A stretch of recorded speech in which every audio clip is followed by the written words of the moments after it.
The first thing I'd like to offer everybody in 3rd MAW would be to make sure everybody understands our perspective, that it's not a priority, it's a given that we support those forward. As an example, Major General Sturtevant, 3rd MAW forward.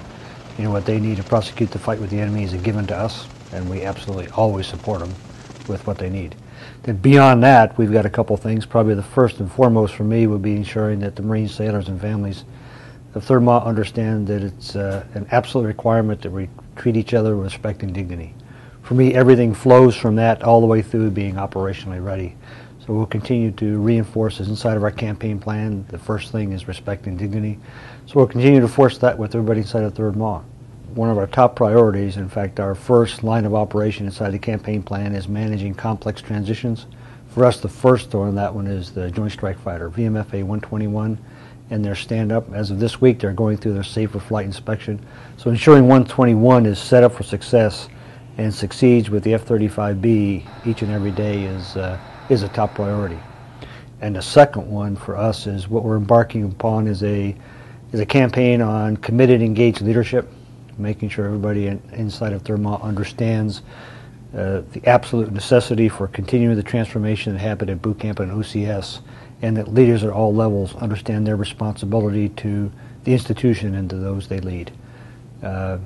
We've got a list of issues we think through every week: DUIs, alcohol-related incidents, domestic violence, sexual assault. Those numbers are dissatisfying, disturbing. Actually, they make you kind of angry when you look at them. And so we're embarking on a campaign in 3rd MAW to make sure we all understand our responsibilities at all levels.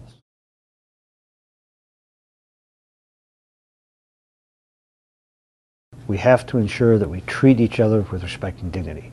And we have to really think through, coming on the heels of the heritage brief from the Commandant and the Sergeant Major, we really have to think through what does it mean to be a Marine. And we're going to take some actions over the next year, and actually it's going to start in January, to try to reinforce some of that, to try to get people to understand, think it through, and accept ownership of the problem and the solution, more importantly, that maybe we haven't seen over the last 3 or 4 months. I would just tell people that we're going to do that. Embark on the campaign, that the Sergeant Major and I, this isn't the final name for it, but we just cannot allow each other to continue to fall. We just can't do it. And we're going to find some ways to make sure that people take ownership of that and actually lead and make a difference.